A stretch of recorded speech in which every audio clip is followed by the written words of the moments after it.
सुप्रभात। स्वार्थ, पुरुषार्थ और परमार्थ, यह हमारी आज की आध्यात्मिक चर्चा का विषय। स्वार्थ, पुरुषार्थ और परमार्थ। ऋषियों ने मनुष्य के जीवन को 100 वर्ष का मानकर 4 भागों में विभक्त कर दिया। प्रथम 25 वर्ष का ब्रह्मचर्य आश्रम, जिसमें विद्याभ्यास। द्वितीय आश्रम 25 से 50 वर्ष तक का गृहस्थाश्रम, जिसमें संतानोत्पत्ति, पालन पोषण करना, गृहस्थी को आगे बढ़ाना। 50 वर्ष से लेकर 75 वर्ष तक तीसरा काल वानप्रस्थाश्रम। और वानप्रस्थाश्रम में मनुष्य को गृहस्थाश्रम से विरत होकर स्वाध्याय में लगना चाहिए। स्वाध्याय का अर्थ है स्वयं का अध्ययन, यानी आत्मचिंतन और मनन, अपने को जानना। राधा स्वामी दयाल की वाणी है कि आपको आप पहचानो, कहाँ और का तनिक न मानो। ये वानप्रस्थ आश्रम पुरुषार्थ की कमाई प्राप्त कर परमार्थ की ओर चलने का है। परमार्थ की कमाई वानप्रस्थ आश्रम से ही प्रारंभ हो जाना चाहिए। वास्तव में तो परमार्थ ही चारों आश्रमों की जड़ है, किंतु आध्यात्मिक कमाई विशेषतः वानप्रस्थ आश्रम की ही है और उसका शेषांश संन्यास से पूर्ण होता है। तो संन्यास कोई आश्रम नहीं होता, यह 3 आश्रमों का फल भोग है। संन्यास में ना कोई जाति है, न पात, न शिखा, न सूत्र। यह वसुधैव कुटुंबकम का जीवन हो जाता है। वसुधैव कुटुंबकम का उद्घोष केवल भारतीय मनीषियों ने ही नहीं किया। विश्व में संभवतः केवल हिंदू धर्म में ही, भारतीय दर्शन में वसुधैव कुटुंबकम को अपनाया गया। सारा विश्व ही, अर्थात सारे विश्व के प्राणी अपना परिवार हो जाता है। यह परिकल्पना है भारतीय दर्शन की। मनुष्य के शरीर के 3 भाग हैं, स्थूल शरीर, सूक्ष्म शरीर और कारण शरीर। इन तीनों शरीरों के धर्म और कर्म अलग अलग हैं। स्थूल शरीर का धर्म कर्म करना है, जिसमें सुख दुख लगा रहता है। सूक्ष्म शरीर का धर्म ज्ञान है। सूक्ष्म शरीर में शांति का भोग है। सूक्ष्म शरीर के मध्य में त्रिकुटी में ओम ध्वनि स्वतः गूंजती रहती है। यह अंतर्ध्वनि है, जिसे जिह्वा से उच्चारण नहीं किया जाता। इस ध्वनि को सुषुम्ना नाड़ी के अंदर जो चैतन्य शक्ति की धारा है, जिसे सूरत कहते हैं, वही इस ओम ध्वनि को सुनती है। यहीं पर शांति मिलती है। तो स्थूल शरीर में कर्मकांड में रहने वाले का, जिसका संबंध मन, बुद्धि, चित्त, अहंकार से है, ना उसे ओम ध्वनि सुनाई पड़ती है, ना उसे शांति मिलती है। तीसरा कारण है शरीर, जो ओम ध्वनि और शांति पद के ऊपर है, जिसे चौथा पद कहते हैं, जिसे सतलोक भी कहते हैं। वहाँ पहुँची हुई सूरतों को सतपद की प्राप्ति होती है। शब्द रूपी एवं प्रकाश रूपी सतगुरु के दर्शन होते हैं और सतपुरुष में सूरत विलीन हो जाती है। यहाँ केवल आनंद एवं मंगल है।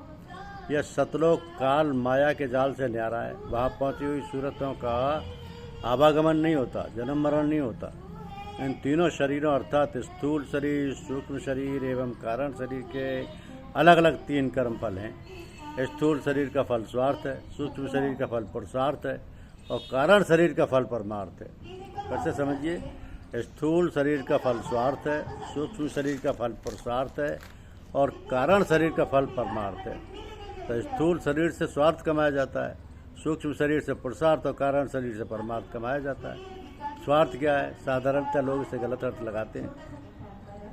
स्वार्थ वह है जिसमें अपना अर्थ हो, यानी स्व अर्थ, अर्थात अपना सर्वांगीण विकास हो। शरीर का पालन पोषण, अपने परिवार का अच्छी तरह से भरण पोषण करना चाहिए। स्वार्थ में यह नहीं होता परोपकार करो, पर अपकार करो।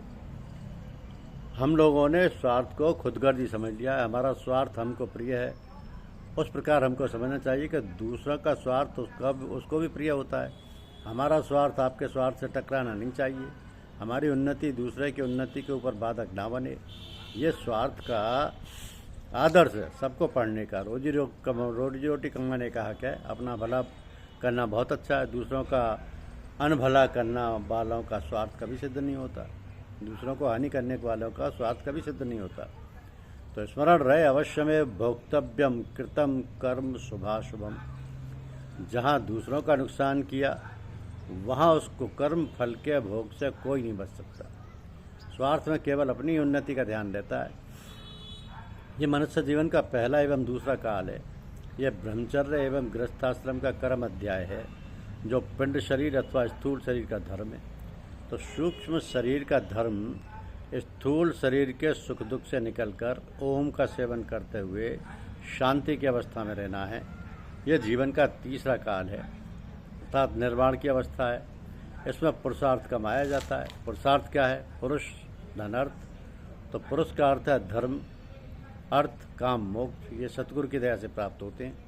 सर्वप्रथम धर्म है। धर्म शब्द ध्र से निकला। ध्र का अर्थ है धारण करना। क्या धारण करना? मनुष्य एवं प्राणी मात्र में ईश्वरीय अंश देखना। सब में एक ही ब्रह्म का अंश विद्यमान है। इस विचार को जानना एवं धारण करना, इसे ही धर्म कहते हैं।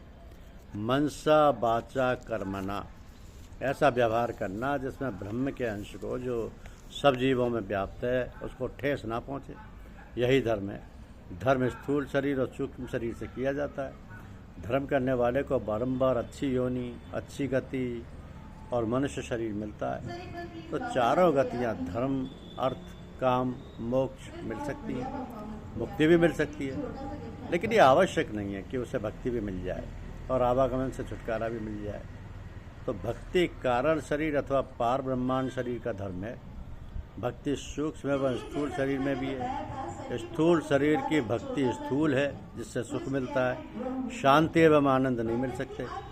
सूक्ष्म शरीर की भक्ति से शांति मिल सकती है, आनंद और मंगल की प्राप्ति नहीं हो सकती।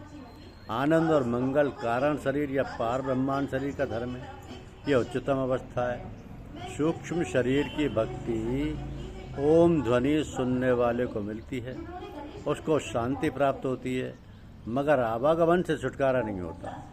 तो आवागमन से छुटकारा आनंद व मंगल की प्राप्ति से होता है। ये चौथे पद की उपलब्धि है। ऐसे परमार्थ कहते हैं। परमार्थ क्या है? परम अर्थ, यानी परम का अर्थ सबसे ऊंचा तथा अर्थ माने अभिप्राय। तो मनुष्य का सबसे बड़ा अभिप्राय क्या है?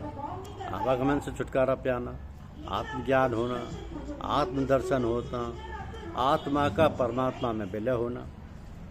तो जिस आत्मा का परमात्मा में विलय होना, तो जब अपना आपा मिटके गुरुदेव का आपा अपने में भासे, वही है और कोई नहीं है।